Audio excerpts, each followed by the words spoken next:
Hello everyone, my name is the Renegade Statman. Very warm welcome to the show. Thanks very much for coming on. Obviously the news has broken that you're moving to pastures new, taking up a role at Aston Villa. But before we get to that, I thought it'd be quite interesting. You've been at the club for a long time, I think about 17 years.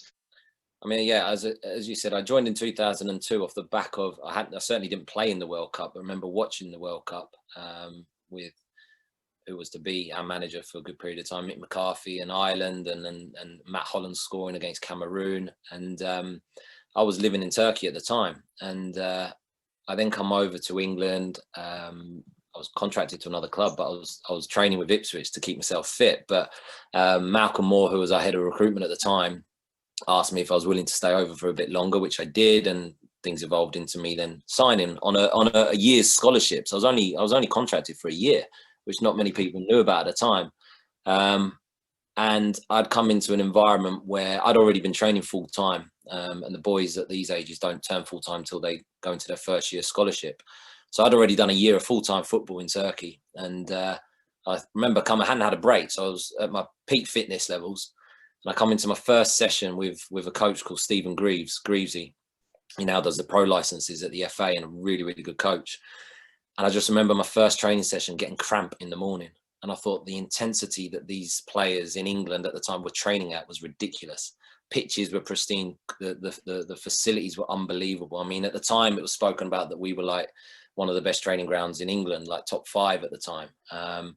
So we had one of the best facilities. Obviously, Brian Klug was heading the academy at the time, and we had some really good coaches. But the biggest difference to what I can tell you now to back then was the number of staff. There was about a handful of staff that looked after the under-18s and the reserves at the time, because that was different. And I just remember coming in and seeing a Matt Holland, who I just watched 2 weeks ago score in the World Cup, then train with us because he returned earlier than some of the others and was getting back to fitness. And I just remember being in awe of everything and thinking, wow, this is what I want to do, and I've got to work my socks off to get my contract. I had an auntie in the area that was a season ticket holder for over 30 years. Bless her, not with us anymore. But so there was an affiliation with Ipswich prior to coming. But yeah, once I joined the football club, I never thought I'd be sat here doing a podcast. My first ever, by the way, 17 years on, with Ipswich in my blood, and it always will be. Yeah, the time at the academy as a scholar, having players, we'd just been relegated from the Premier League as a club as well. So I've never, even been all this time at Ipswich, I've never seen the Premier League. I've seen the Championship and now League One. But we were a top academy. And you look back and see the type of opponents you used to play against to then see who made it in the game. And I think the biggest difference now is probably the level that the current academy play at in terms of Category 2 to what we used to play at. And there was the reserve league back then. So any pros that weren't playing or come back from injuries were always playing in the reserve league. So you're always playing with or against senior pros. I've still got squad lists or fixture from our fixtures, and you got players that played at Inter Milan that then were at Tottenham, or you got your Fabregas and Flaminis playing for Arsenal, and you're up against these. So that was unbelievable experiences we had playing against them. But that'd be the biggest difference at the moment. It's just the level of games that the players are exposed to aren't maybe as challenging as what they were back then. 100%. The South East Counties League is what it was called back in the day when I even to this day, I can remember we used to play our reserve games at Bury, and we played Arsenal, and Ian Wright played that day. I think they won 3-0, but there's me as a 16-year-old playing against Ian Wright, who was like an absolute Premier League legend. You're just in awe, and they kind of showed you what you were inspiring to be. So yeah, that's one thing I think that they have to suss out is the games program. That's why for me, Cat 1 is better than Cat 2, because at least in Cat 1 you are playing the top players in the country, which is not always the case in Cat 2.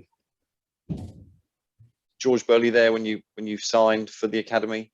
Yeah, it was George Burley was in charge, although I didn't have much to do with him as such. There was actually quite a big squad. Us as a youth team were quite, although we were on the same site, we were quite separate in our own ways. But yeah, I don't think he lasted too long into that season before then a change had been made, and Joe Roll came in. And this was all under David Sheepshanks, our chairman, who to this day, the biggest compliment I can pay him, whether, you know, he goes down well with fans or not, is what a true gentleman. He knew everybody's name. And I'd come from Turkey, where there is hierarchy, big hierarchy, and, you know, you respect your elders and then the seniors, but they look down at you a little bit. They don't know your name and it's and I've come in, I've got the chairman in front of me that for the first time I walked past him and he knew my name. And I just couldn't believe that he knew everyone's name and he treated everybody with respect from what I saw. But so the changes were made. George Burley left and then Joe Roll came in with Willie Donachie. Two and a bit years under him. He offered me my first ever pro contract off the back of a good finish to a season, a good start to a season. But I think the difference with me to a lot of the other players was that I was only on a year's contract anyway. And I started to generate a little bit of interest. I actually found an article, KD, and I forgot to send it to you when I was back home the other week, where it got mentioned that it was that I was, you know, they always try and look on at who they're replicating, i.e. players, and it was like the next Kieron Dyer, Adem Atay signed his pro contract. It's like, who would have thought that I'd be sat here talking to him as a good friend and looking back at some articles. I don't know who said that, but how far. Probably because we both weighed 7 stone at the time. So I got my first pro contract with him and I'd worked so hard for it. And the one thing I can relate to or help guide and help players over the years is that I know what it took to get to that point in as a scholar. I got called up for Turkey at 18s and 21s level, albeit just friendlies. But I felt I'd done quite well up to then. And then I took my foot off the ball. I stopped doing my extras. I thought I had time on my hands. And people then go ahead of you. And I didn't deserve the next contract. And rightly so, I was released from the football club. So it was a big learning lesson for me. But my whole time there was pretty much under Joe Roll and Willie Donachie. And then the biggest influence on my career as a player and as a coach and as a person is Brian Klug, without doubt, without a shadow of a doubt. What a true legend of our football club he is. And it always goes unnoticed, but we'll obviously hopefully talk about him a bit later on. But big influence on my time when I was a scholar there. And if you could impress Brian, that meant something. He's not someone that would give a good well done every single training session or anything like that. But when you did well and you got that nod from him, that had a big impact. That meant something. I think it's pretty unique in your time at Ipswich as a player. You had Liam Manning, Gerard Nash, Chris Hogg, Scott Mitchell, and you've all gone the coaching route. And Liam and Hoggy came third in League One, doing really well. Obviously, Mitch has stopped the coaching and gone into the recruitment. I think he's helping with the first team at Ipswich recruitment, and now you go into a Cat 1 club. So, did they inspire you to go coaching? Or you know what? I'm paying tribute here to Brian from the times that I was there as a player, and then during my time as a coach. But it wasn't Brian I stayed in touch with when I left the football club. So we had a real strong core of academy players that stayed good friends. And when I left the football club, I stayed in touch with Scott Mitchell. I'll refer to him as Mitch, as most of us do. Liam Manning, Scott Barron, and then there were others that were fringe. We had some Irish boys and Billy Clark, Cathal Lorden, Shane Supple. Obviously, became our number one for a little while. Older than us was Hoggy, Matt Bloomfield, who had a bit of time at the club, and then obviously legend of Wickham, who I'm still in touch with now. But there was a good core of us that stayed in touch. And whilst I was living in Turkey, it was Liam Manning that actually prompted me to go, look, you should start considering the coaching route. I'm here, Gerard Nash is here. So Liam Manning's, we're chatting on MSN, and he's like, look, you should consider coming back, get ahead of the game, get your B license going through the PFA and come back. So I made a very tough but wise decision to leave Turkey, cancel my contract, terminate it, and I left within the day. I booked my flight and I left, flew out of there, came back, and at the time I think it was Tony Hughes, who's now over at Colchester. I think he was at the time the academy manager, because I think it was Jim Magilton as first team manager with Brian as his assistant. I think Steve Foley was there as well. But Tony Humes was in charge of the academy, and I'd reached out saying, look, can I come and start observing some sessions? And as Ipswich has always been, looks after their own family club, I was invited in, and I just started shadow coaching Liam and Nashi, and got myself on the B licence course. And funny enough, on the B licence was Kieran McKenna, our current manager.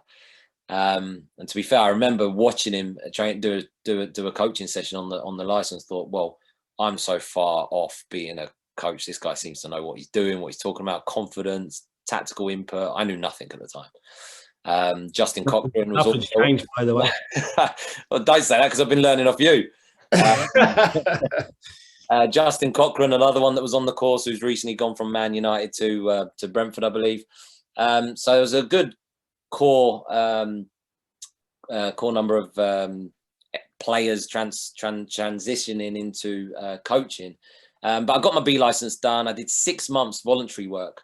And I was living in Cambridge at the time, so it was coming up the A14 off my own back, watching how they did things, until an opening in the schoolboy programme came about. And it did at the end of the season, although there was many changes, and at the time the academy manager changed, an under-9s coaching position was going, where I joined up with a gentleman that some may not know, but Mickey Banthorpe, who's still around at the club now, and partnered up with him as the under-9s coach. And in that team, and I think the only one now left, because Bailey's obviously just recently left, was Tommy Hughes. So Tommy Hughes, Bailey Clements, as two that the fans will know by name, that were part of what I felt was my first coaching group as the under-9s. So then after that, it was still living in Cambridge. I did 4 years travelling up the A14 to come and do my sessions with the 9s. The following year I had the 10s. And then 11s. I did some development centres in Walsham and in Cambridge, and then 4 years later, it was then the EPPP was introduced, where more full-time roles were available, and we'd gone to Tottenham to get Brian Klug back to our academy, because we felt things needed to change, and for the better. And Brian came back, and I'd shown my commitment over the 4 years with my travelling and whatnot, and was eager to learn. And I was offered the foundation phase lead role. Within the foundation phase, players that now were in the youth team or fringe first team now, the likes of Cameron Humphreys. I've got to remember, there's so many of them now. Tommy Smith, who's recently left, there from day one. Tawanda Chirera was there from day one. Liam Gibbs, who I know has obviously gone over to Norwich. Fraser Alexander. Probably a few players that I've even forgotten to mention there, but there was a good cohort of kids that I've seen grow up at the academy whilst I've been on my own journey as a coach. But yeah, going back to it, Liam Manning was probably my biggest reason of coming back, because he was the one that instigated it all, really. So what's scary to think is that whilst Brian has kind of been your puppet master in terms of looking after us all and guiding us. At one point, we had myself, Kieran was even there, Titus, we had Chris Hogg, Liam Manning, Gerard Nash, Lee O'Neill, Scott Mitchell, who's also done some coaching, James Krause, who many might not know, but obviously was a Youth Cup winner. But what they might not know is he's now at Arsenal, part of their analysis team in the first team, and he was on board. We had a massive group of staff, and it was unique. Sorry, David Wright. David Wright, another one who's with Liam at MK Dons now. Scoey, Mickey Stockwell, Lee Norfolk, Jason Dazelle. Lee Norfolk, who I know has got a great stat, the first New Zealander to play in the Premier League, I believe. Statman knows that. Come on. You'll know better than me, yeah? So we had a massive cohort of people that had been associated to the football club at some level as a player. And it was really unique, and it actually formed a real strong bond amongst the academy in terms of helping players, understanding the levels, and people could bounce off each other because everyone had experienced something different, from Premier League level to getting promoted, to being relegated, to getting to scholarship level, being released at 16, at 18 in my case.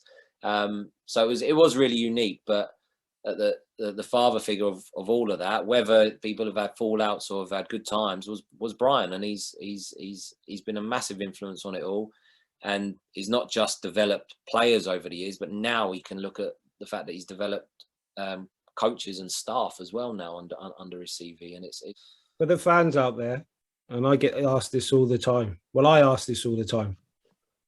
What makes a good coach?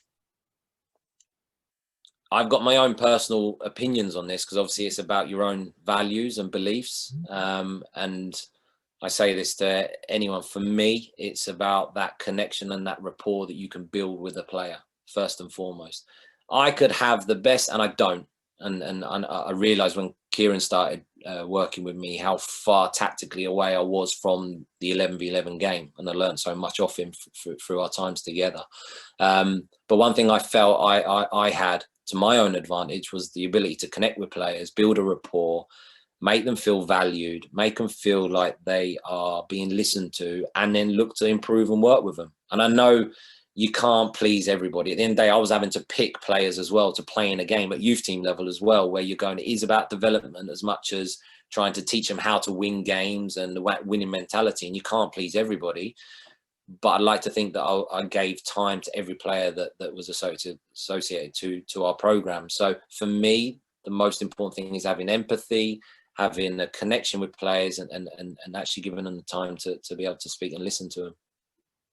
Do you remember our first interaction on a training pitch or on a football pitch? So you lot played Cardiff away, and you had Jack Lancaster and Brett McGavin. Yeah. And Craig Bellamy was doing the Cardiff 18, so I went to watch that game.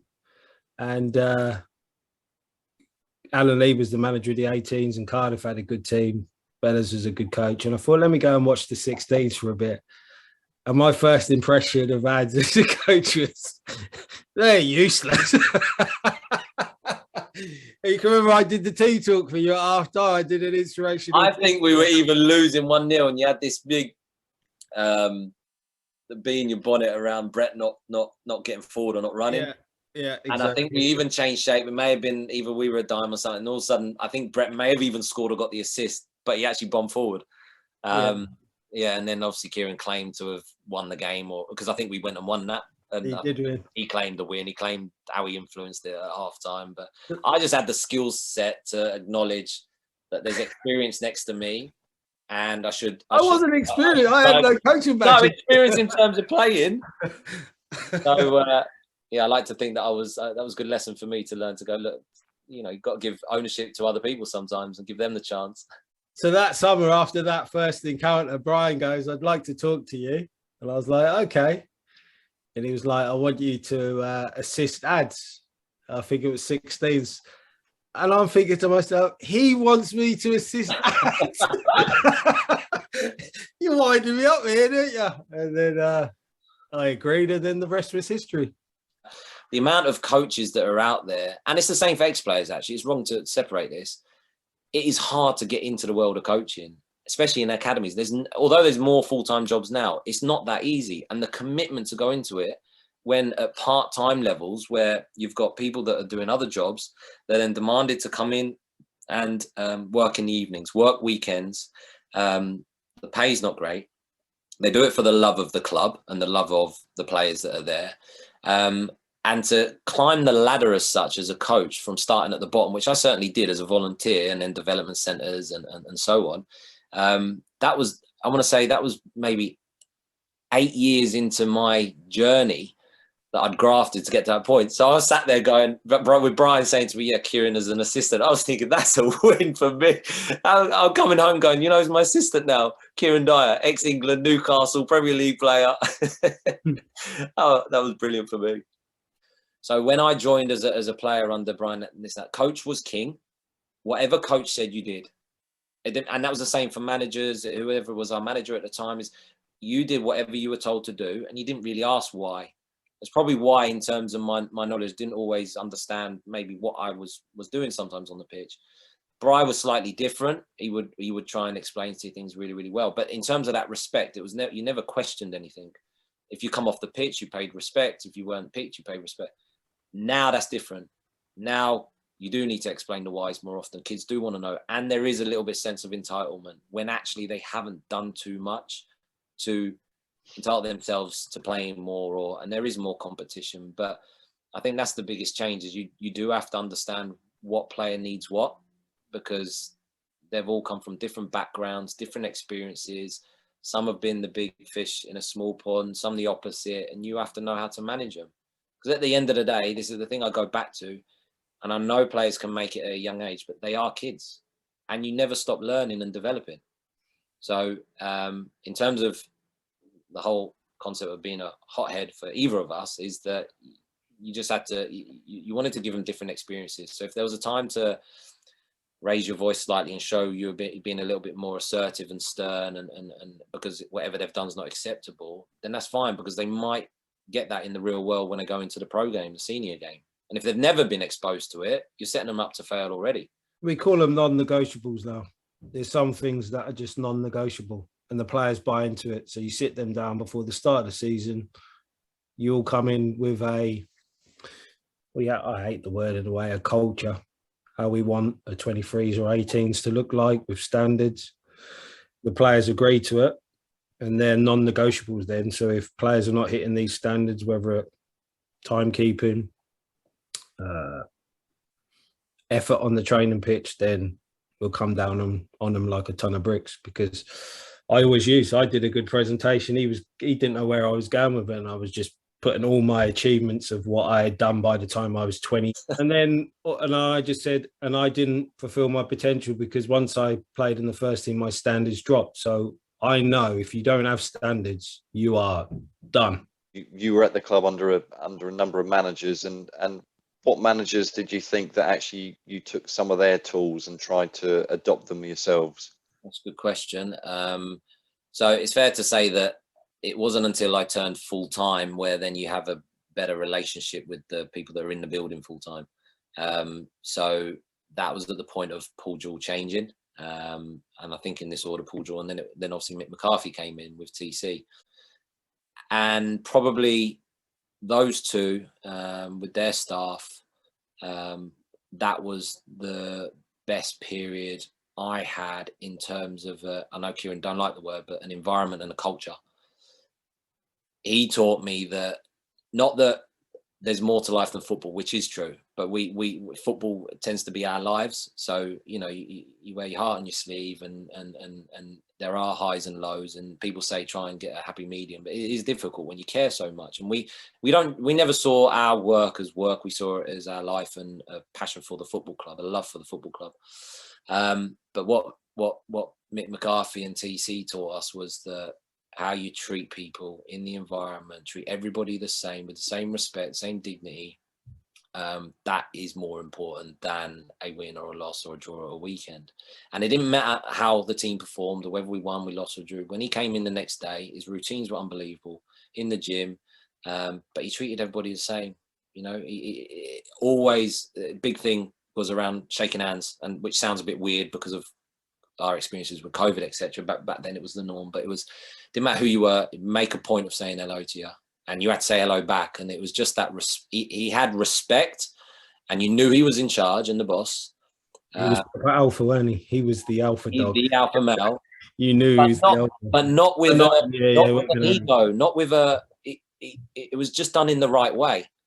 And I think if ever I was lucky enough to be in that type of position, that would be the first thing I want people to say about me and the environment is, what a good guy, what a good person. He speaks to everybody. Everybody's treated the same respect and that. And he would dig out people if they weren't doing it. I mean, some of the times we had people come into the football club, into the canteen, where it was like a social room as well at times in the late afternoons. If they were on their phone in the canteen, they won't even know the rules. The death stare you'd get was scary. I'd be straight out the room. I wouldn't want to be around it. But yeah, that was a really good time, and testament to them. I know it. Quick one, sorry to cut in, Ads. You're talking about you always wanted this happy medium. Fans will be watching this and listen to this. Where was the happy medium at Carrow Road? They'll be saying. Do you know what? The ups with the downs. You said he likes it, so. Yeah, and that's the hard thing for me as a fan and as an employee to see the negatives that were out there around that time, and then obviously that led to his departure.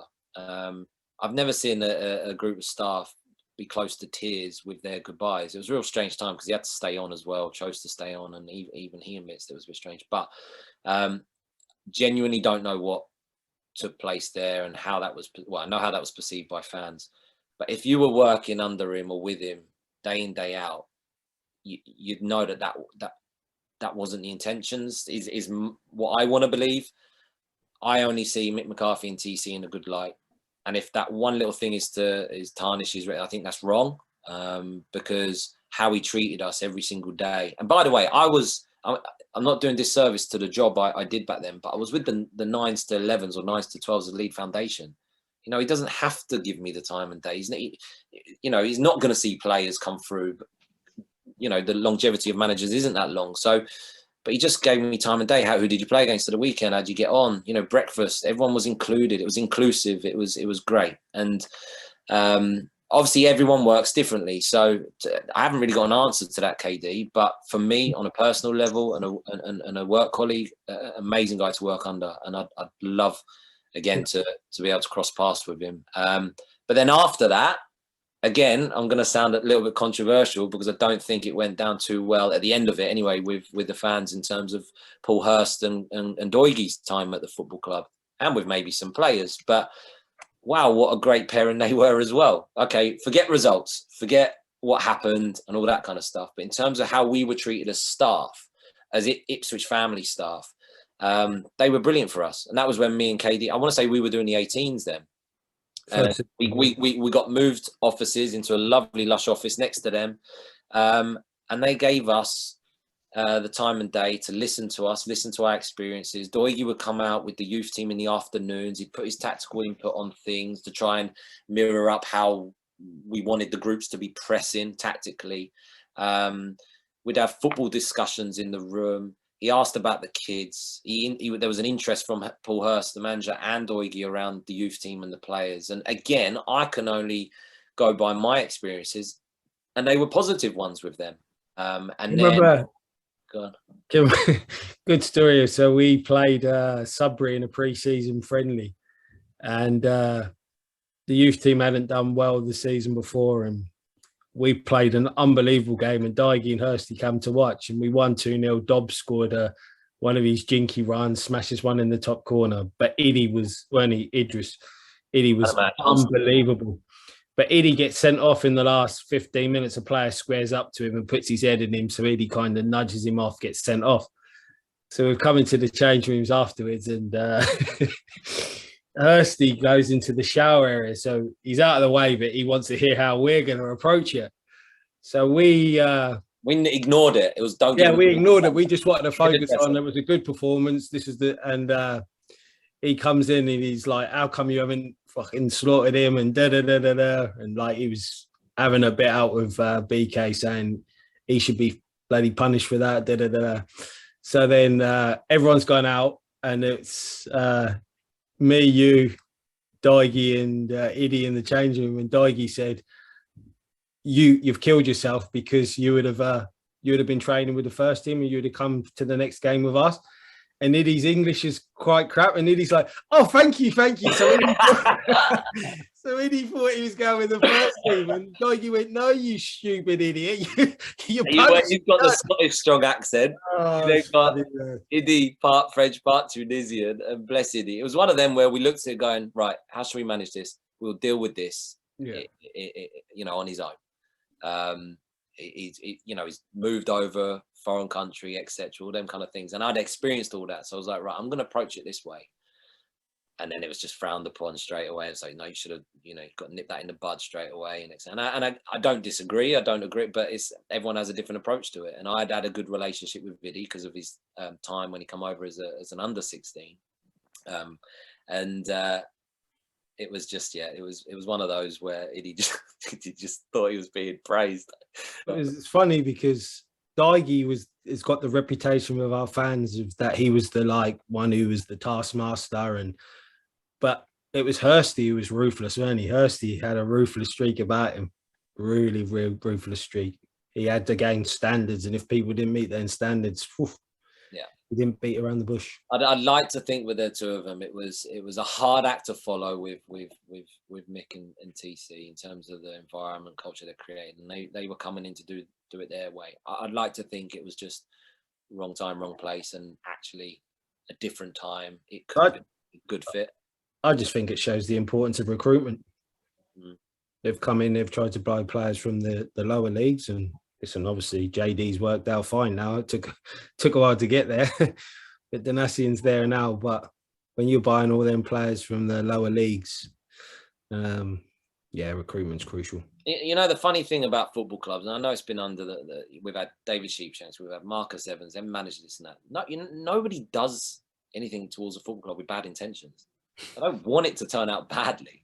And it's very quick for us to go, there's my opinion, it's wrong, change it straight away, But nobody at our football club over the years has had bad intentions to make the club worse or bad. So whether that be a coach, a manager, a member of staff, an owner, chairman, etc. And the scary thing about Ipswich, it has this hold on you, this love affair. I mean, KD's been through it, left, come back, etc. I've been through the club through ups and downs, difficult times, good times, and you just it's a powerful thing. The badge, what it means to us and the fan. I see the passion of the fans now around, the new kit, the improvements being made around the stadium, things like that, and a real feel-good factor around, next season, as it should be. But it has a massive hold on you. And it is hard for me, like after 17 years, 14 years as a coach, to now try something new, that's hard. So what my point being is nobody goes in with bad intentions. But the early stages of my coaching career as a full-time coach for those managers, after that, I think we had, after Paul, was it Paul Lambert after Paul Hurst? Yeah. And then obviously most recently. Skip Paul Lambert then. Well, I want to go back to Paul Hurst, and I kind of want to ask, did player power win there? I wasn't a player, so I wouldn't know. Did player power win? No, I wouldn't say no. I wouldn't say yes. That's a difficult one for me to answer. I've got good relationship with the players that were there at the time. It's hard when you're a coach. You see things from a coach's perspective, even though you know how it can feel being a player in certain situations, being left out or not left out. And again, I go back to it. The coaches wanted the best for what they deemed was the right way moving forward. And I think the hardest thing is you see it now at Man United. The managers that have gone in since Ferguson's time, they've gone in with the right intentions, thinking they'll make a difference. And it's deemed at the time when they leave that it wasn't. And people are getting battered and slated for, then it's recruitment, then it's this, then it's that. And it's not that easy to actually get the right environment, the right recruitment of staff, the right recruitment of players, to have the right support, the right financial support. And then you can have all the financial support, but you've got to make the right decisions. And even the most experienced can have good intentions on a good decision, on a decision, but it not turn out the way you want it to turn out. So to get it all right, to gel it all together is really, really hard. So I go back to, maybe too many players in at one time. I would say that, but that's just my observations. But in terms of their intentions, they were good intentions, and on my perspective, they were good to us. When you became under-18 manager, that was your first season in charge was 2018-19. When did you first hear that you were going to be appointed into that role? Because obviously we had that transition from Mick McCarthy to Paul Hurst. No, do you know what? Each role that I've then taken, I've actually had to go through, like players do, a trial period, like actual trial period. So after the EPPB started, other than the foundation phase role where then I was appointed, Liam Manning was leader youth development phase, Nashi was then PDP, Russell Osman, another one, legend of the football club, Terry Butcher, another one that's been on the coaching staff. So we had a good core of coaches then, and that's probably the one time that I didn't really have to trial. Liam then gets headhunted and moves on to West Ham. All right. So then it's a case of, right, well, who knows the environment inside out? Well, that was me at the time. So I then start overseeing the 16s, and this was before Kieron had come in, because I had spent 6 months working with George Williams, Geraint, and that was a great learning experience as well. And but they wouldn't give it to me straight away.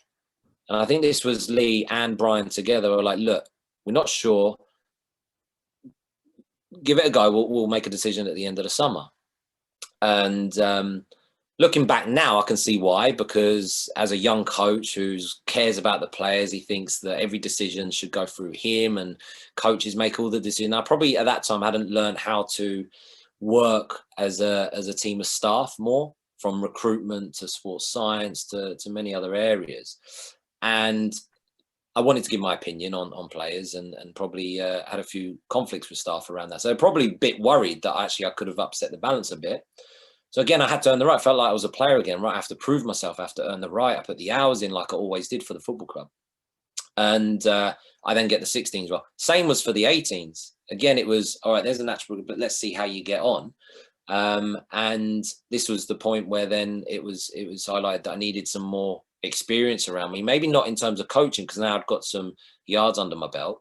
It was now about a Kieron that had played the game, come through the program, come through the system, played at the highest level, etc., to have alongside me. So it was a kind of a there's your elite level player in terms of experiences and having been there, done it.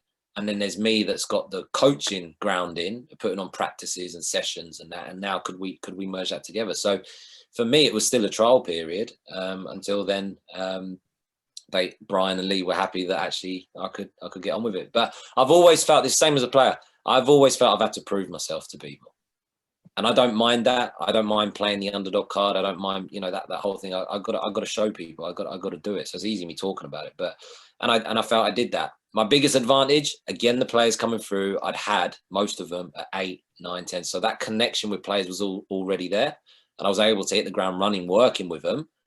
And I'd like to think they were pleased that I was trying to help them. And then add in a Kieron Dyer experience and others that were around us, I think it made for a good partnership. What did you say when Kieron came up to you and said that he was leaving, he was going off to develop, go on some professional courses and stuff? I was gutted because I felt I was losing, this is selfishly, I was losing an insight into the tactical game. And the biggest compliment I could pay Kieron in terms of his coaching is that he sees things on the pitch very quickly and knows the solutions very, very quickly.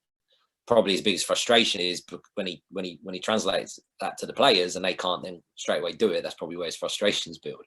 But I was losing that. So I was like, right, I'm now going to have to maybe practice on my own as such, see if I've learned off him. But to move on, to go and develop yourself with other experiences that you might not be getting yourself when you're at the football club, you can't hold people back for that.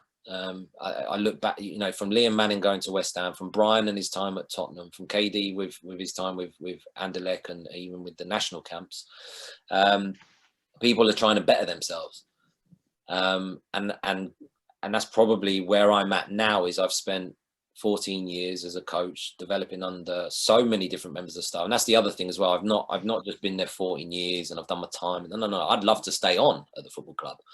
But it's about how I can keep developing myself and improving myself. Now, if I've never gone and seen Cat 1 or coached within Cat 1 Premier League environments with different staff around as well that have got wealths of experiences, that's what I'm excited about, is that how can I really keep bettering myself? Especially there's not too many courses I can go on now. I've done pretty much all of them.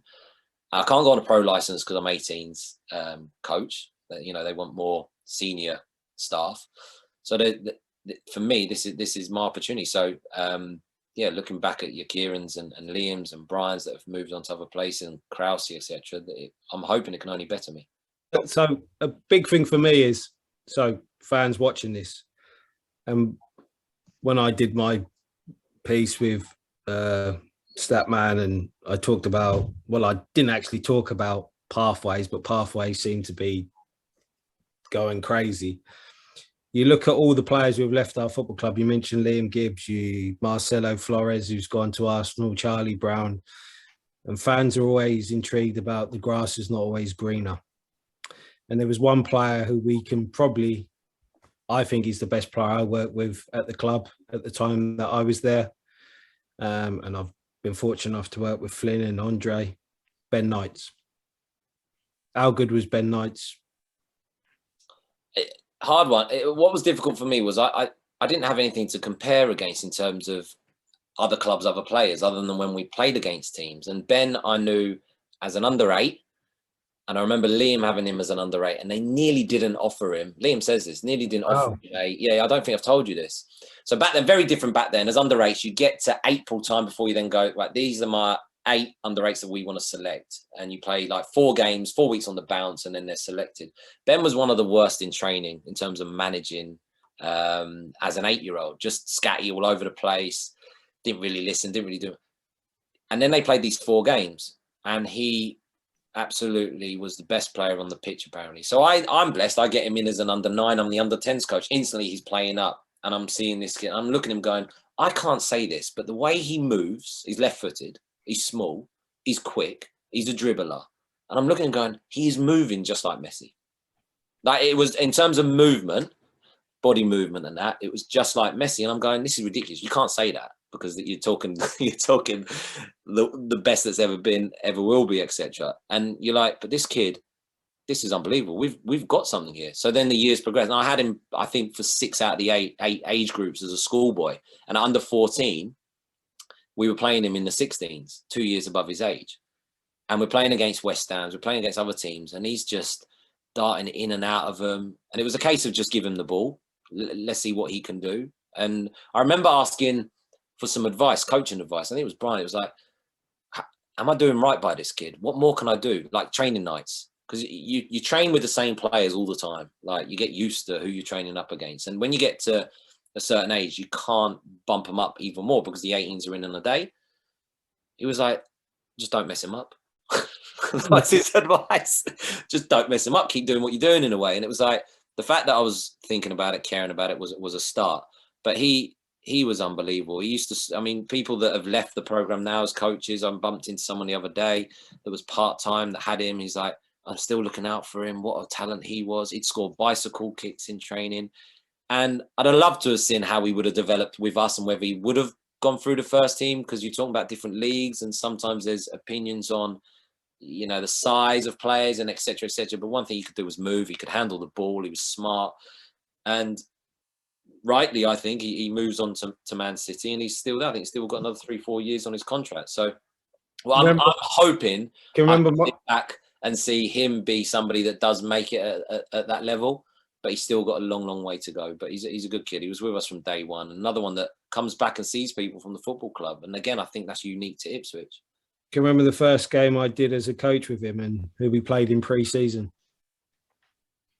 Was it West Ham? West Ham. And what were their players saying after the game? I'll never forget that. We've just played against Mini Messi. Honestly, some of the things he was always younger. He was always younger than anyone he was playing against. The thing is, you know when there's a good player or there's a good piece of play because you hear this little screeching chuckle from a coach, and anytime and Kieran's like, oh, and that's when you know you've impressed him, when he starts making these noises. But he was. One more question on Ben Knights, and this is a big regret of mine, is that because he was so great at our club, and we've talked about, it was only in the 18s when we started getting this buy-in with the standards, I thought he was still a petulant little kid.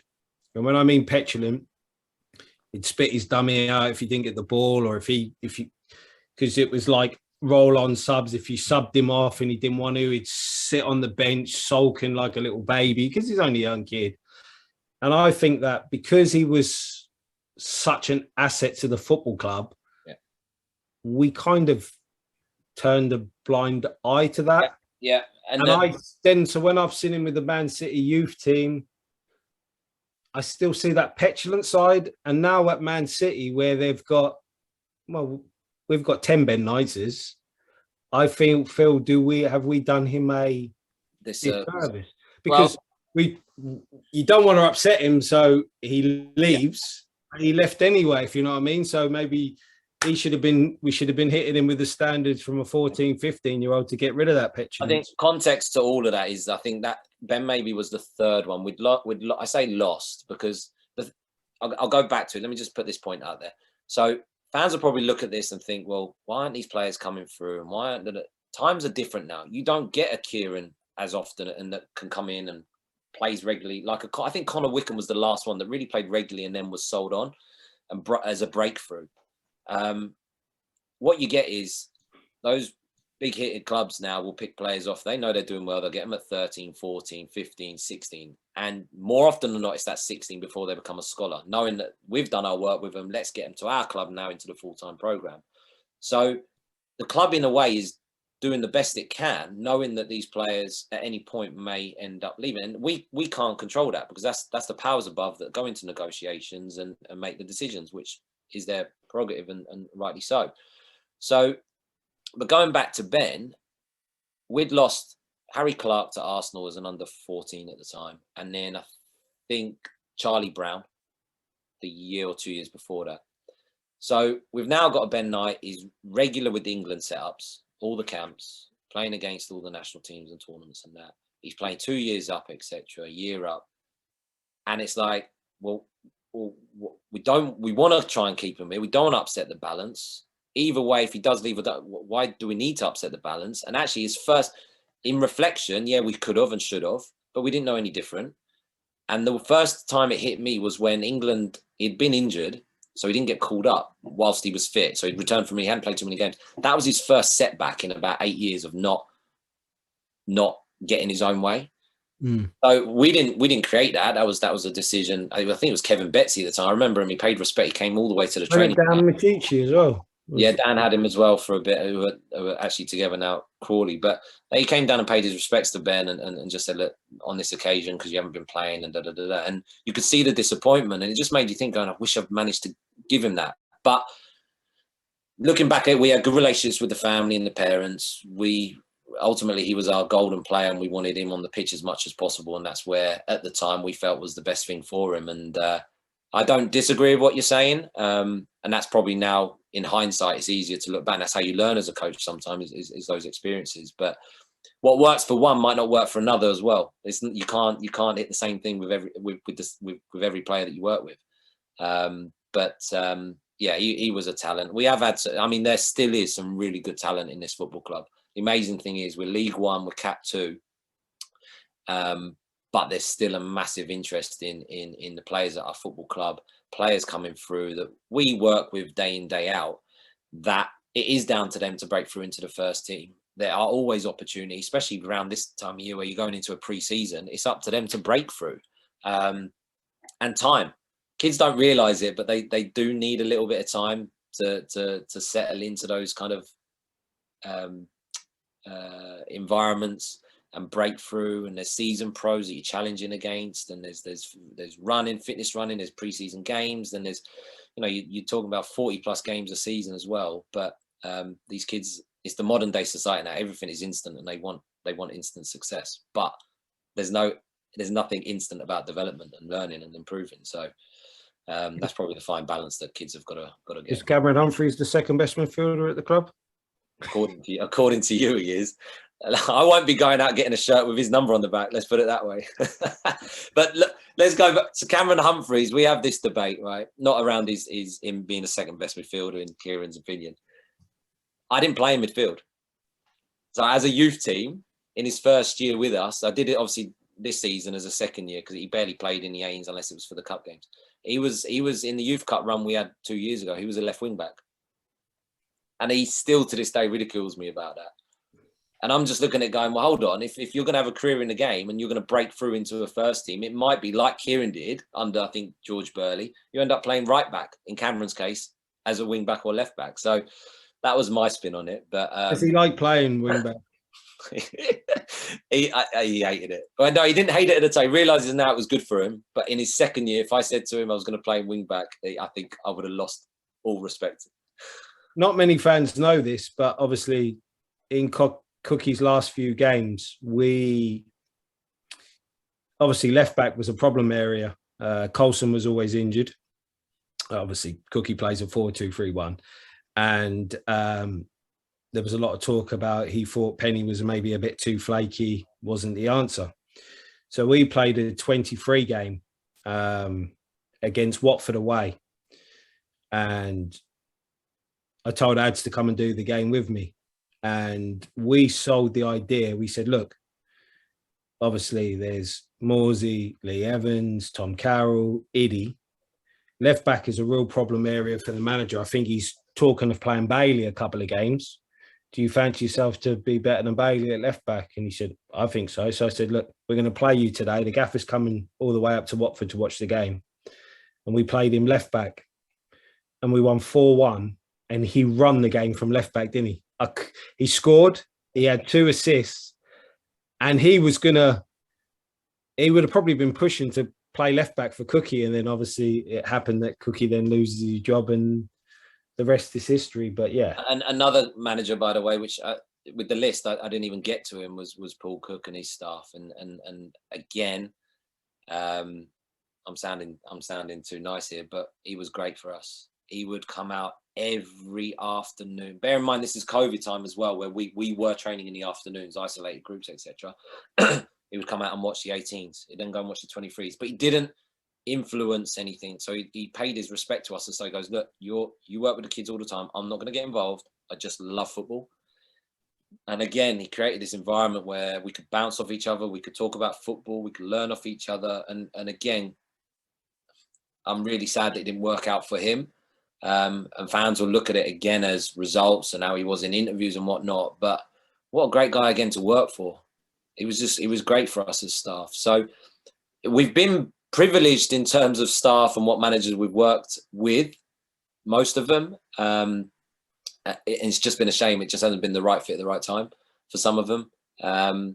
But, you know, all of us say, nobody wish any more than Ipswich being promoted and pushing on. So whoever can achieve that, you know, we'd all want that and good luck to them. But there have been some good people, and I know fans see it as slightly different. But I've got to pay respect to those managers that have been in place. 18-19, your first season, you finished second in the Professional Development League South. That was Sheffield Wednesday, wasn't it? So we only had to win one game out of the last 3, and we couldn't win any of them. But I blame Nashi and Hoggy because they deliberately took all our better players for the 23s, even though they already won the league. We finished. That was the year Craig Bellamy was doing Cardiff, wasn't it? So Cardiff, unbelievable. We lost. We've done the double over Cardiff as well. And we played a semi-final. So what happens is Northern Southerns, they then play a semi-final playoff. And if you finish second, you have to go away. So we played at Hillsborough, I think it was, against Sheffield Wednesday. We didn't have Hughesy. We didn't have Iddy in the team that day. I think Alfie Cutbush had an unbelievable game, but he was an under-16 starting in midfield. And then Nunes didn't play. Dobbs played. Bailey didn't play. We just couldn't score. Dylan Crow didn't play. They had one penalty. I think that was the only shot. And they score it, and we dominate. It was a classic academy phrase where we were the better team. We dominated the ball, created most chances, but we didn't win the game. And we lost to Watford that year in the 5th round of the FA Youth Cup as well. We were humbled that day. I know you've spoken about that in the past, but we were humbled that day, thinking we had an unbelievable team with Dobbs and Iddy as 10s, Hughesy in the team, and yeah, a few mistakes, but we got humbled that day 4-1, which was a good learning curve for us as coaches. But a relatively good season in terms of results, with kids then looking to push on and progress with contracts and whatnot. So it was a good year. It was an enjoyable year for us and the players, to be fair. So when you went into that interim management, obviously John McGrew came in and we spoke about that in depth there. But what was the impact for the under 18s? Obviously, you know, what did you have to sort of wear 2 hats at the time, Ads? I'm trying to think. So I think I then assisted BK. Yeah, I started supporting the 23s. It was one of them situations where you as a member of staff, and I think I got to a point where I was one of the longest serving coaches at the football club. And I say that because Brian obviously had his experiences for 3 years at Tottenham. Brian's obviously missed it at Ipswich. So, but I was close to being the longest serving coach. So I got to a point where I pretty much coached every age group except the under 23s, and it was a opportunity to support whatever was needed at that time to make sure that the club were doing the right things and helping out. And it didn't matter who was in charge of us over the years, from managers to owners to CEOs, etc. you do what's right by Ipswich Town. And again, I go back to the love and affinity we have with the football club. You do anything for it. And I am a fan as well. And it's in a way, people might look at it and go, it's a little bit sad, isn't that? But like, for the players that are at that football club and the badge and the shirt and that, we go above and beyond. A lot of staff do. There are laundry ladies that have to, you know, that are there every day of the week, that put through the amount of kit and that going on, this kitman, and they don't get the best salaries in the world, but they're there because they love the people that they're working with, or the players, seeing the players come through. I mean, one of the laundry ladies I knew when I was a scholar. So my role in that moment was to do whatever was needed, with an opportunity to make sure I didn't lose an under-23s game. Otherwise, I wouldn't hear the last of it from him because they were on a good run. How did you get on? I think we played Colchester at the stadium. Was it around then, or that was when you were? First game was Charlton. You drew. Then you smashed Colchester. That's when I found out about my liver. Yeah. And then you started. I had a good record whilst taking the under-23s. I don't think I got a loss. I got one loss actually, but that was when I was doing it with John. A game against Hull, I think it was. But so I was quite pleased with my record there. Let's take you to the 2020-21 season and straight to the semi-finals of the FA Youth Cup. I kind of like to know what your reaction and what the players' reactions were when they realised that Liverpool were coming and, you know, playing at Portman Road live on BT Sport. So looking back at it now, I think that what you've said there, Liverpool, BT Sport live, going out to the nation, etc. And I think that kind of overwhelmed them a little bit, and they probably got too focused on the occasion. But that whole season, what was great about that year was the players having had the difficulty, like everyone in the world, around not being in the building and this and that, and the travel with masks and no change rooms, all that kind of stuff. We go on this run with no fans in stadiums. We go in at round one as well, because when you get relegated from the Championship, I didn't realise this, but now all of a sudden you enter in the Youth Cup at round one, which had never happened to Ipswich before. So I was under pressure every time to make sure we didn't get knocked out in the first 3 rounds, because that was just going to be embarrassing. We get through the 3 rounds, and our first game that year, I think, was against Southend. So it wasn't an easy game to play. And we get through that round. We get through round 2, Chelmsford. Round 3 then was Fulham at Portman Road. Brian actually goes down ill. At the time, we weren't too sure what it was, but he was ill, so he wasn't there. And now I'm going back to acknowledgement from Brian, how important it was, because I never felt I always got that acknowledgement working as a coach even. He's hard to kind of please, but if you do well, you know it means something. So I got Kieron telling me, because Fulham were top of the table, unbeaten. I think they went on to win their Southern League that year as well. And I think in the Nationals, they lost to only Man City. So we're playing against Fulham, and we've got Harley Curtis, who's had come back from an injury. So he couldn't last the 90, so I couldn't start him. And then we're playing at Portman Road. I think that was the point where we were allowed, whoever was in the squad was allowed 1 parent to come. So even if you were out the squad, parents weren't allowed, and then just staff. 2-0 down after 25 minutes. And I'm thinking, this is embarrassing. This is the end of at least it's Fulham, but this is the end of our Youth Cup run. And I probably did something that, and I apologise to him for doing it, because there's 2 ways of looking at it. You're going, this is development. So you give players the opportunity, and you don't want to embarrass anyone, but we're 2-0 down.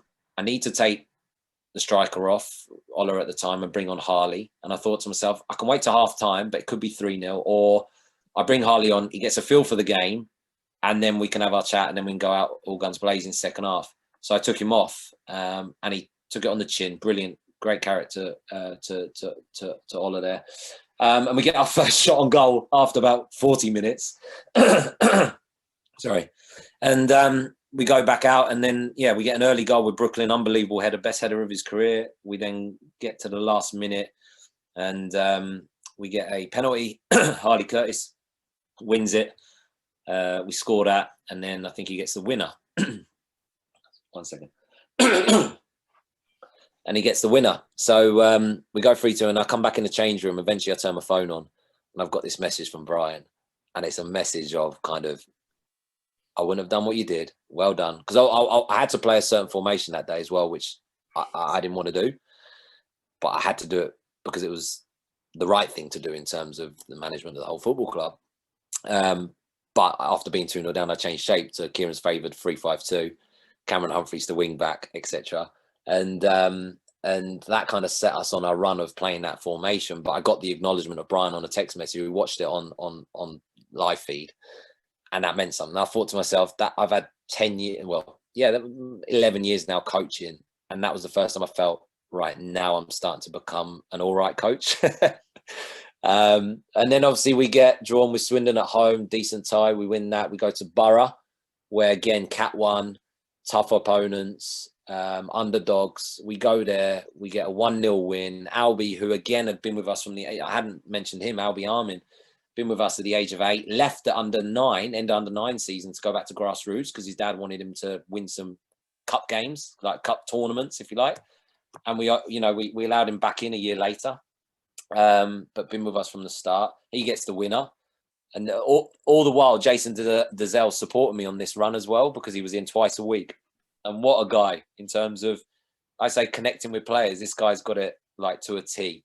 He might not be the best coach in terms of putting on a session, but what an environment he can create. The players love him. I think if you were to put a group of coaches in front of players and Dozza's in there, and you go, which is your favourite coach? They go straight to Dozza every time.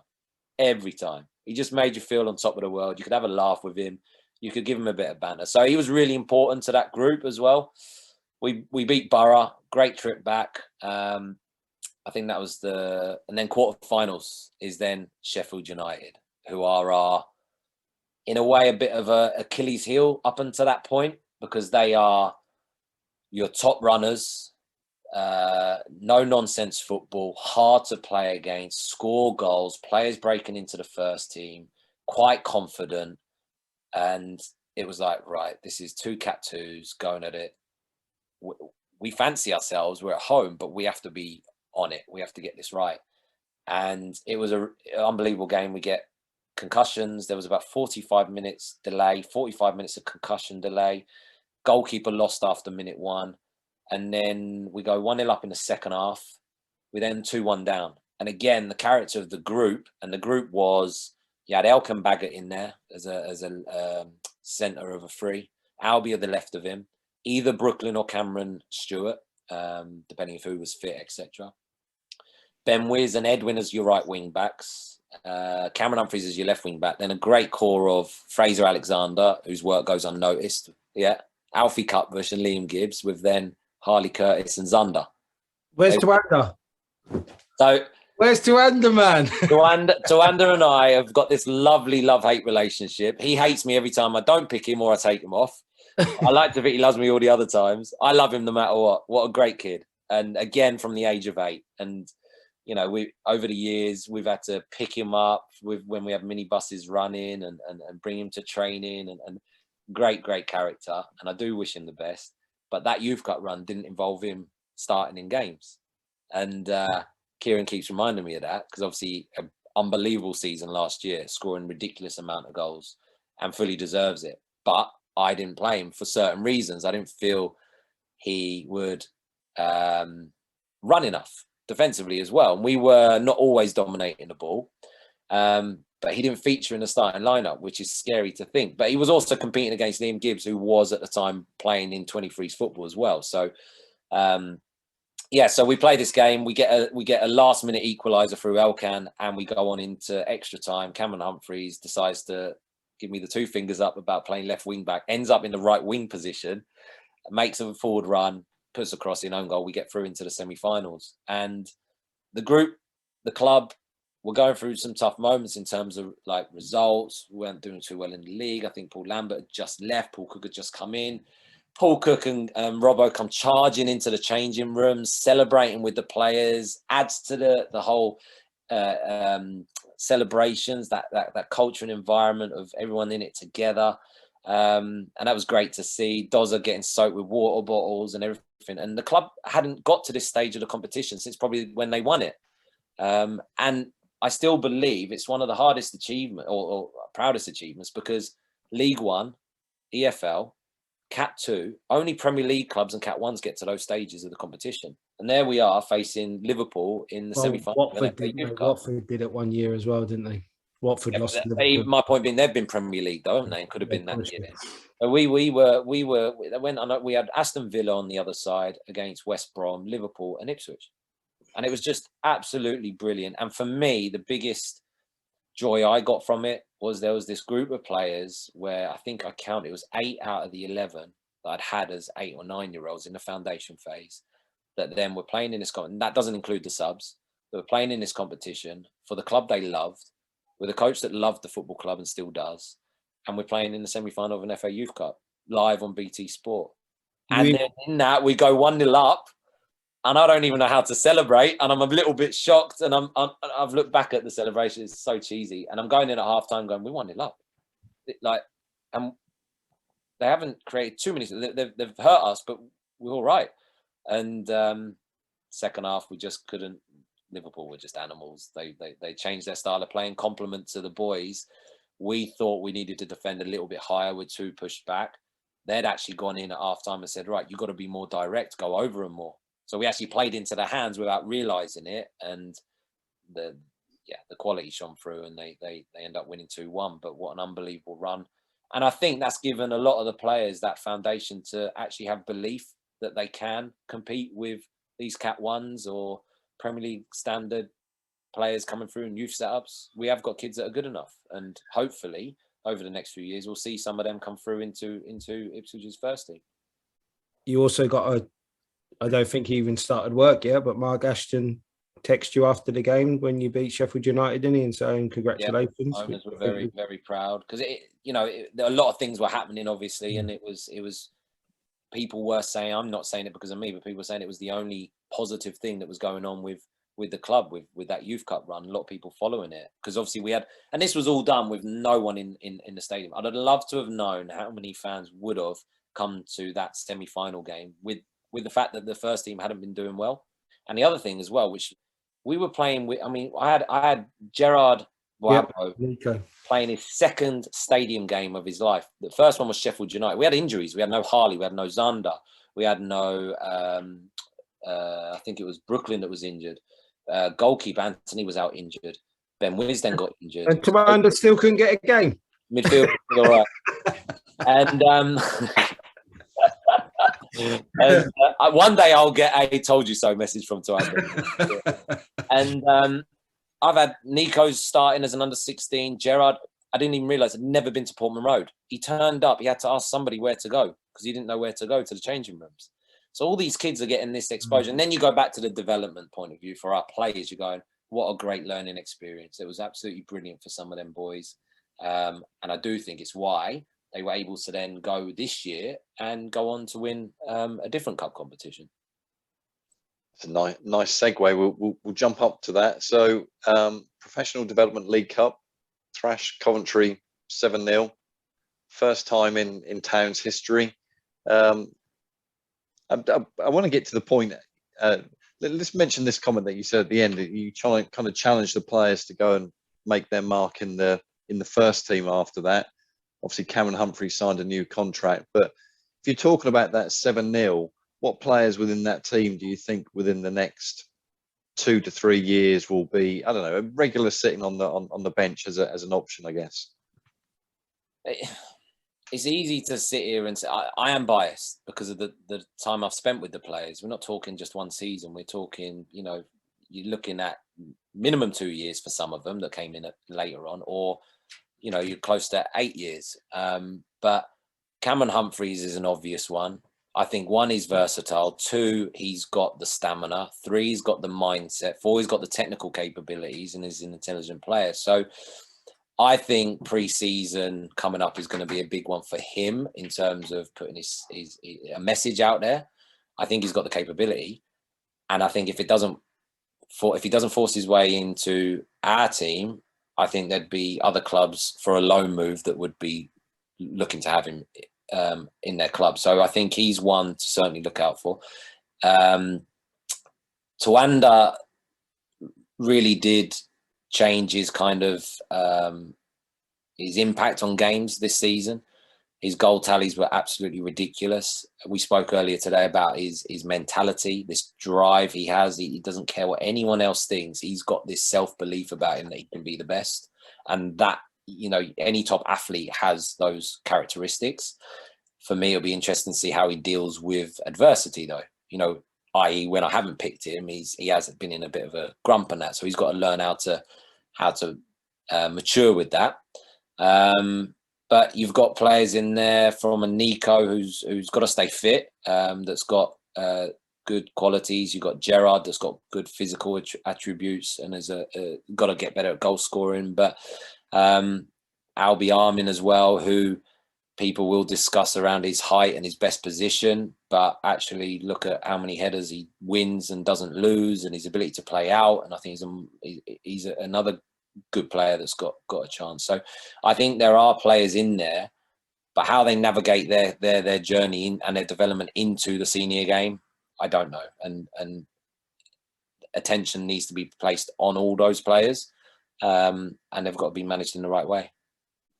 Players that have gone out on loan. But loans is an interesting one. Not all loans can be a good. We send some of the 18s out into the lower leagues, into the local leagues, i.e. your Bury Towns and your Felixstows, and it depends where they're going to what environment, what you want to get out of it. If you want a kid to go and get loads of the ball and develop his technical and tactical skills, it's not the right thing for them. Academy football's better for them, and a lot of people will disagree with this. This is my opinion on it. If you want somebody to go out and, like Elkan did, I think it was to Kings Lynn, and go and play against physical players, men, and develop his heading skills and last-ditch tackling and things like that, then I'm going, okay, I understand why he's in it. If you want him to develop playing out from the back, get it off the keeper, roll it into midfield and breaking lines, this and that, it probably isn't the right thing for him, depending on how that team plays. Because you know, these guys are playing for extra bonuses or mortgages or whatnot, and it means something.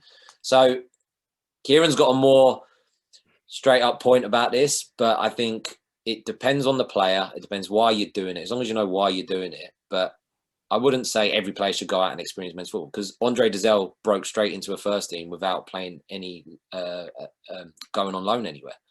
Connor Wickham, I think the same. So it doesn't work for everybody. Flynn Downs did go out on loan. Wolfie went out on loan, and it did work for him. But then we've had other players. Tommy Hughes couldn't even get into Bury Town's team, and then was one of our best players as an under 18 and one of our top talents. And actually, we talk a lot about Ben Knight. Tommy Hughes is probably one of the players that one of the best I've seen in terms of handling the ball in his technical game. One of the best at our club. And I really hope he can kick on with this contract that he's got going forward. But so yeah, it doesn't work for everyone. What do you think, Kieron?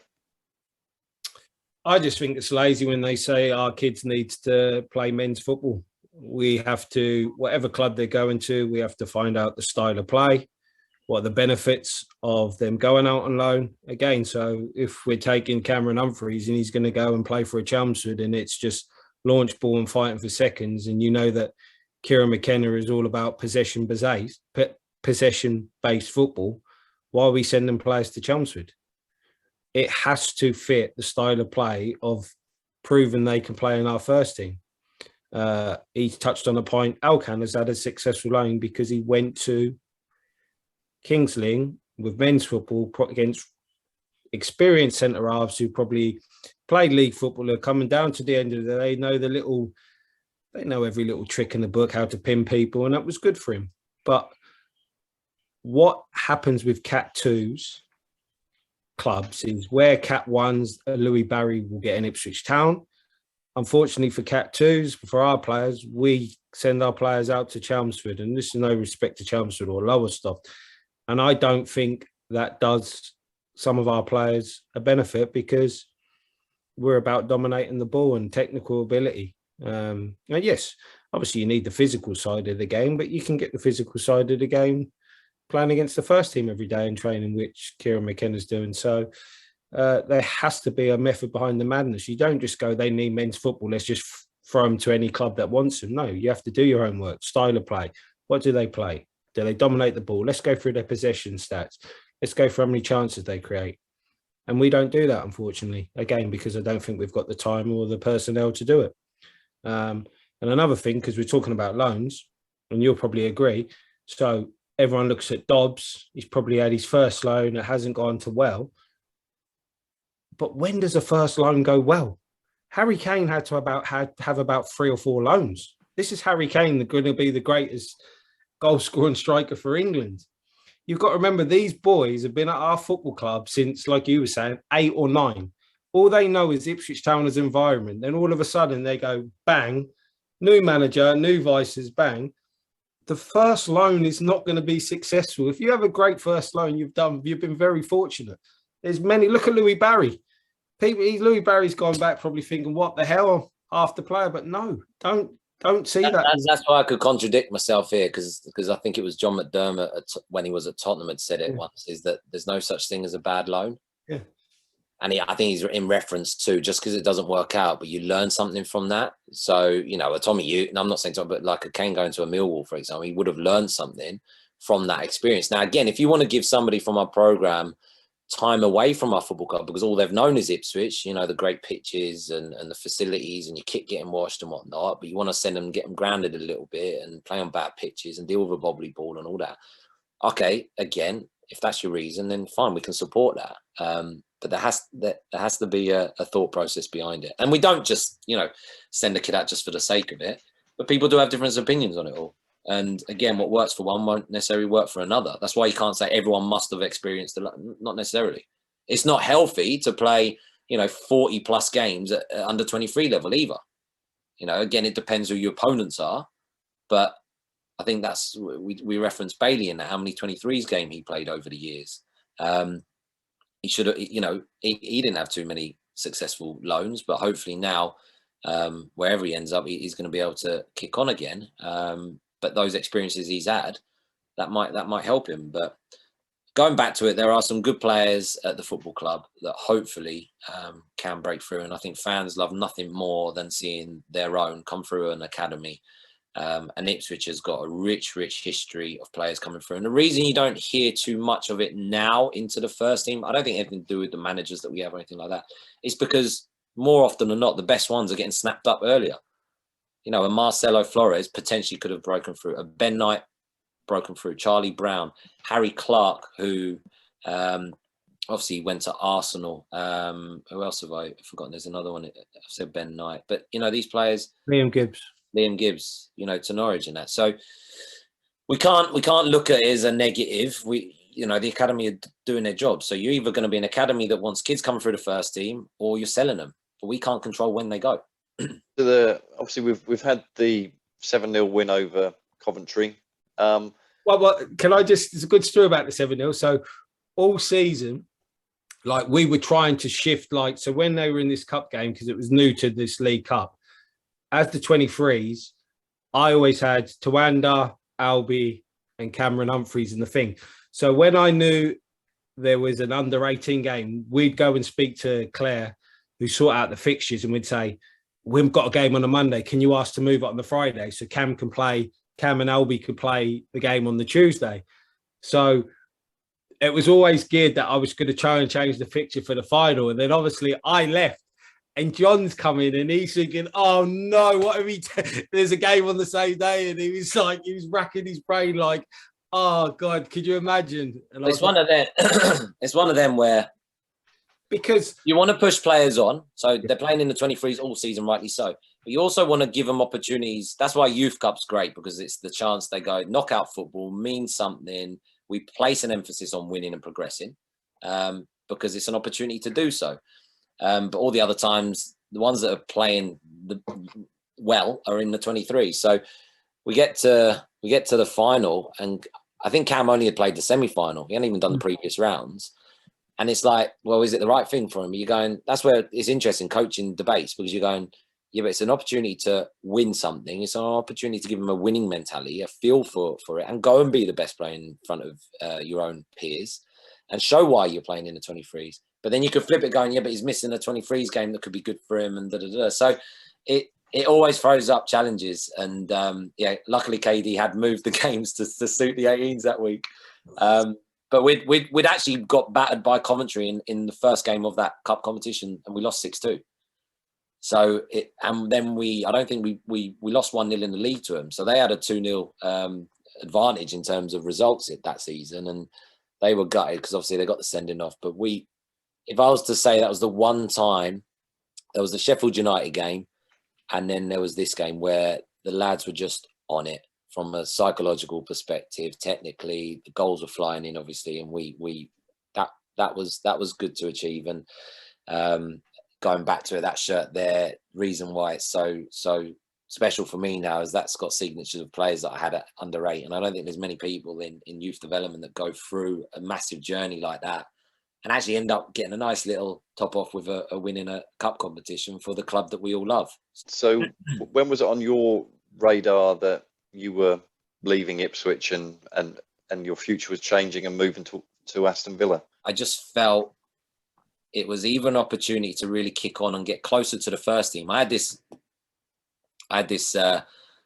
not dream, but there was a naivety about this, but I looked at it going, I wonder if I could go from under 9s all the way through to a first team environment at this club. And not saying manager, I'm just saying, first team coach or, whatever. So for me, naturally, so my next step would have been 23s. There's a lot of changes obviously going on at the football club with various people having left. And I just felt personally, do I carry on and potentially run the risk of not challenging myself away from what I already know and what I know I can do, my comfort zone?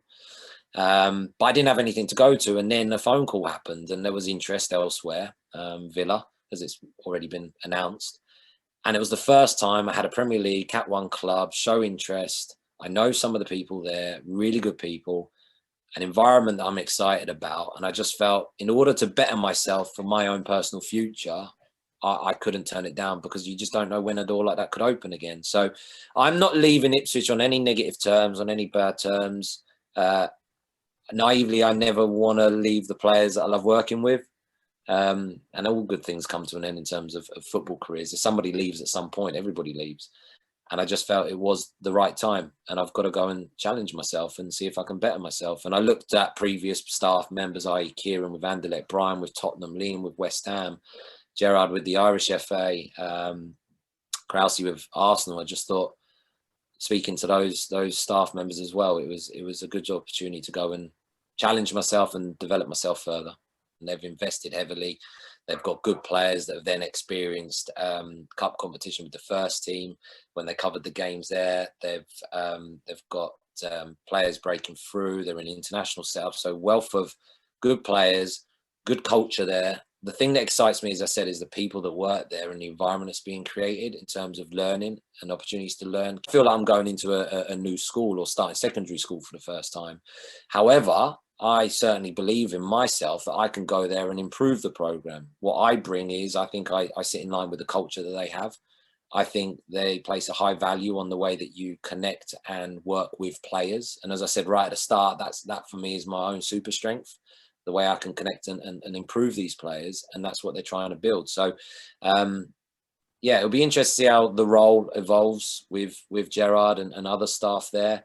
I'm going in as a professional development phase under 18s coach. I've only ever led groups and led phases and managed staff. So it will be nice to just purely focus on players and the grass, and get back to just purely focusing on the coaching side of things. But I'm new into the role and it will be interesting to see how it develops. And I'm really excited to start a new journey. I know that we spoke in the green room before we recorded, and one of the players, and I've got a list down here, is we mentioned a little bit about Dobra when he went to Colchester. And that I'm hoping he does mature with that. And I think he'll learn, like you say, these loans at Colchester, it could be the best thing that ever happened to him as well. We don't know. But he needs to kick on. He needs to learn from it. And yeah, he's got a fiery side to him, but that was matched by me and Kieron at times. So I think he had no chance with us. What about his dad's temperament? Tell us a story about his dad in one of the 16 games. I get on really well with his dad, but I probably didn't know what I was getting into to start with, because I had a big thing around sideline coaching So obviously coaches will say their bits and that, but if parents start getting involved and affecting, they don't know what's been said. It's like your classic fan. They don't know what the team talk's been. They don't know what work's been done on the training, but they only see what's going on there and then. Parents are the same. They want the best for their son. But Dobbs' dad, bless him, gets caught up in it, shouting at the referee, shouting at Dobbs. This is an under 16 game. And I'm like, I can't have this. I can't have this for the whole season. This is early on. So I actually stopped the game. I stopped the referee. Can I just, and the away staff thinking, what is going on here? And I walked across the pitch. Players are looking and going, what's going on? And I weren't going to run. I walked. So I walked. I get that. I said, Mr. Dobra, enough. Like this to him. I said, stop getting on to the, and then I had to target other parents. So I said, look, any more from anyone else, because parents would bite back at him as well, and arguments were happening. I said, look, any more, and I'm calling the game off. I'm just walking the team in. They're like, oh my God, what is going on here? Who is this coach? Who's this weirdo? Like they're probably thinking it's normal to like shout from the sidelines. And Dobbs was like, the week later we go to Coventry and Dobbs is playing, and again it's happening. And I've had to again shout going, and this time it was more like little triggers. So I'd hear him go, Mr. Dobra, like this, and be like, sorry, Adem, like this.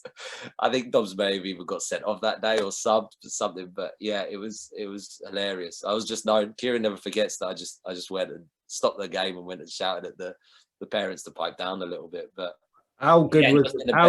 How good was it for you? You said that was probably the best reaction you ever had when you and Lee sat Dobbs and his dad down to tell him that he's got his scholarship. Yeah, we have some bad meetings when you're having to release players. I put that out there. The hardest job that any coach has to do. You released my son. I had to do that. I was given the task to do that. And I thought, I've got to speak to Kieron first. And I remember I was sat in there with his mum and I made him cry just because I paid him compliments. A great kid as well. But they don't all go well. But anyway, so on this occasion, we had Dobbs got a late decision from us as well. Just, I think with everything around his kind of the entourage, if you like, of what he brought to the table. But when we did, his dad was in tears, giving us hugs, and this is pre-COVID, in tears. And I had one parent once that rolled on the floor in celebration. Couldn't believe it. And you realise then like how much kind of time and effort and passion is put into these kids, but also how much pressure is put on them as well. You know, you're only at the start of a journey getting your scholarship, but it meant that much to him that we'd given him an opportunity. And we get on really well with him, don't we? You and me both, KD, and he's forever grateful. But he's also, his dad I'm talking about. He's also, just don't get on the wrong side of him. He's such a nice guy, but he's got strong opinion as well. So I heard he was trying to find the owner of the Colchester, owner of Colchester. He was trying to find what box he was in to tell why is my son not going? But Dobbs is brilliant, and he's one again that texted me when this happened, and knew I was leaving, and just paid his respects. And I got a lot of time for him and his family, and yeah, I do really wish him the best because he's a good kid. Two people that you spoke very highly of before, and I just give you an opportunity to talk about them, that they've been with you most of your journey, Lee O'Neill and Brian Klug. And I'd ask anyone this question, going, all right, if I could give you an ideal person that's going to lead a club, let's say, because titles change. I don't know, general manager or general operations, first team manager, and then you have CEOs, you have chief exec, etc. And my thing is, what would you want from? Yes, obviously you want the club to do well, but do you want somebody that has got an affiliation with the football club, history with the football club, loves the football club, works his socks off for the football club, is loyal, is honest, is hard, as I said, hard working, wants the best for it, is a real good people person? Would you want somebody like that at your football club? Your answer, I'm pretty sure 99% of people would say, yeah, I'd love that type of guy at our football club. And we had that. Lee O'Neill is that type of person. Now, what wasn't perceived was that he did the right thing in terms of the role and decisions, or it was deemed he was doing a bad job. But define a bad job, like there's managers come and gone at different various football clubs, doesn't mean they're a bad person. And I think it's too easy to just throw negatives at him, because at the same time, whilst doing all that work, he was still running the academy. He was still having to manage over 50, 60 staff members, and he was learning on the job. So he's never going to get it right, but he had somebody that really cared about the football club. And Ipswich has always been, back from its Sir Bobby Robson days, is a family-orientated football club that looks after its own. And he was a great guy. You ask anyone outside the football club, other football clubs, sorry, Lee O'Neill, and they just say, what a great guy, what a good person. And he was, maybe that was what the problem was. He was too nice. But I think he, again, like a loan move, I think he would have learned loads from it, and I really do wish him the best. He's given me opportunities. He's supported me through tough times and good times. And he was actually a really good coach, and he was a really good sports scientist. And then I think he's going to be successful. He's an intelligent guy, and I know fans will think, oh, he's just mates with him, this and that. But no, if I could have some of the qualities that he has, or at least learn from him, then I'd be happy, because he's a really, really good guy, real good family man. Going to Lee, so fans are going to think, oh, you're his mate, you're not going to say a bad word about him. Do you think Marcus Evans let Lee O'Neill down and made his job impossible for him to really succeed? Yeah, he was the sounding, but he was the voice. He was the sounding board. He was the one that got all the flags. So, and also he was an academy manager. Why I say it is because he was basically the sound guy. Marcus never come to face the media thing, so Lee was put up there with basically saying Marcus's words. And then Lee is an academy manager who's then just thrust into this role of trying to run the whole football club with no experience, and he's learning on the job, if you know what I mean. And so when I see all the negativity going towards Lee, I think he did an honourable job. If he was now, like you said, we all go on class, he goes on director of football classes, don't he? He's working, he's getting his badges in that, and he's where he was at the start of the journey to where he is now, it's like a massive improvement. But I just feel at the time where Marcus cut corners with staffing and structure, I think Lee got the brunt of it. And I feel that all the negativity towards Lee, I don't think Marcus helped Lee. That's just my take on it. I don't know if you agree. That's why I asked. No, that's why I said what I said. He was the face, so I think he understood it as well, because he was the the front man. But again, he didn't go in it with bad intentions to do a bad job. Yeah. Now I know it's the nature of the job. Like, you're going to get, you don't do well, you're going to get flack. But what gives us the right just to be good all of a sudden? We are where we are as a football club. The intentions are to get better and improve. I get on with Kieran McKenna, and he wished me luck. He sent me a personal message around my new role, and I've got a lot of time for people to do that. And I really hope it works for him, because a Kieran McKenna, a Liam Manning, a Bonner down at Cambridge United are flying the flag in terms of young coaches that have been in academy backgrounds to go and be managers, and it gives us hope then for other people that are trying to do similar things. So Justin Cochran, Kevin Beck, Cochran now as well. So I do wish Kieran the best, and if it is to be next season, and bear in mind we're talking about promotion Championship, not even Premier League, where we would love to be and have been trying to get there for all the time that I've been, since 2001, isn't it? 2002, yeah, maybe one day, and it would be amazing to see. But yeah, Lee was a good guy and still is. And then, as you mentioned, Brian Klug, who for me is one of the lasting members of your Bobby Robson days in terms of being connected with him, and he goes unnoticed. He don't like the limelight, doesn't like being in the public eye, anything like that. And for all his flaws, he's one of the best coaches that have been in and around youth development. And I've now been privileged to go around clubs and see other people, and he's obviously had his time at Ipswich and that, but to have a rich history of developing players and now staff in different areas. And we're talking about opportunities as well, giving opportunity, being brave enough to give opportunities to staff that weren't necessarily experienced at the time. Someone that doesn't have a day off at all, like he's in every single day of the year, he goes in. It's like his home. He's there more than he is at his own home. The sacrifices made, I can only pay my respects, and a lot of the stuff that I've gone through now I owe to him. And he's a good man, good person. He is Mr. Ipswich. And my initial ambitions was, I'd love to eventually leave the football club being known as a Brian Klug, because I would say Ipswich. I go to other clubs and they go Ipswich Town, Brian Klug, or what football they play, what a club, what a club. And I think that's testament to the work he's done over the years with the academy. So yeah, there's a lot of respect on them too. And yeah, Lee's obviously left. I'm leaving. Kieron's not there, and I just hope that that Brian keeps flying that flag for the academy and keeps developing staff and players as he's done over the years. And hopefully, I'll be staying in touch with him, and hopefully our paths will cross again at the same club. I just think your journey, it was good to share your journey. It's been an incredible journey. I was fortunate to play some part of that journey with you. And I just think what would be good is just to finish with a story about us. I'll let you explain. But so you've talked about Brian. So Brian's not just a coach of players, he's also a coach of coaches. And Peter Trevivian, who was the youth team manager years ago and helped with the first team, he's also there to help us as coaches. And one of the very first things they always told me was that my best tool as a coach is to actually join in and show, because words can have an impact, but actual actions have more of an impact. So we took a session one day, didn't we, Ads? And I remember it was as well.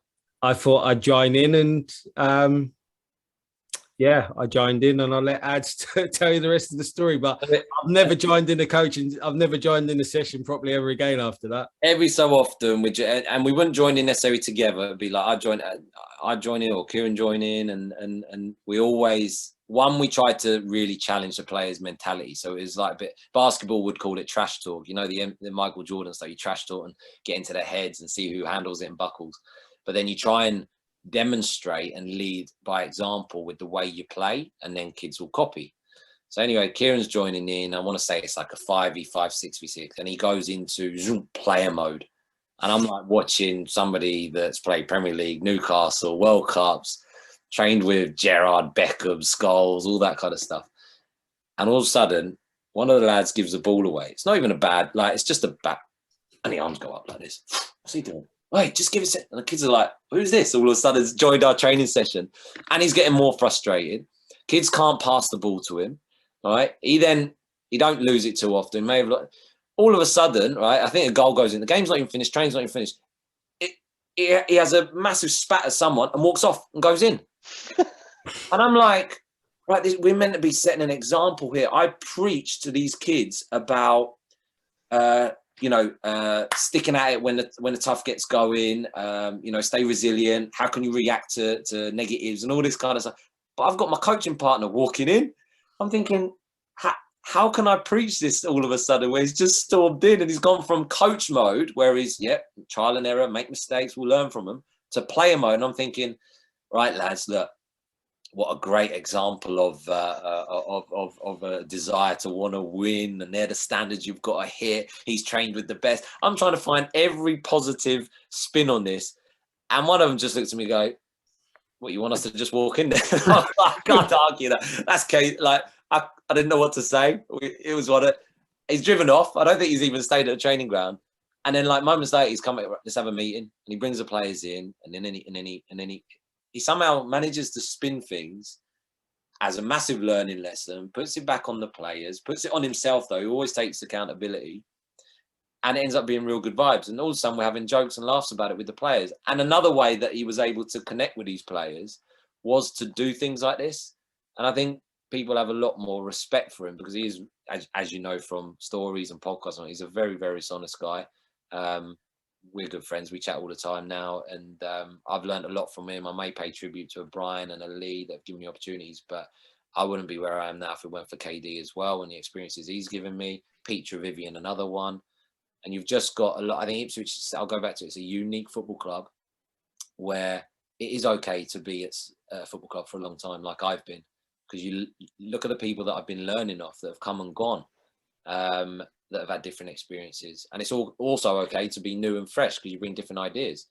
So I just hope that Ipswich doesn't lose that identity in the future around having that family orientated vibe and connections with ex-players and academy products, and then your new coaches or your new staff members that are fresh out of different clubs, and gel it all together. But yeah, head loss at his best. And he tries to argue that I've got head loss and I'm Mr. Turkish Simeone on the sidelines. No chance.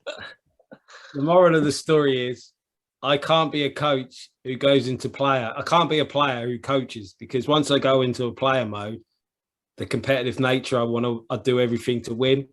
So from there, it's only took me I didn't join in for about a year until I started to mellow down. That's where I think it's different though. So like my example of this was Jim Magilton, right? Yeah, so yeah. Magilton, as our captain of the football club, we loved him and we hated him at times. Right, more often though, it was like what a player as well. And some of the things I try and say to, and I wish we had more video access, because I'm like little round the corner passes or little balls over the top to Darren Bent and that. And you're going in training when we got called over to go train with the first team. If you didn't pass Jim Magilton the ball, oh my God, did you hear about it? And you'd hit a good pass to a front man and get a goal. He stood 5 yards with a side pass and he's bollocking, he's telling you off for not giving you the ball. And you're like, and he's like, just give me the ball like this. He wanted the ball all the time.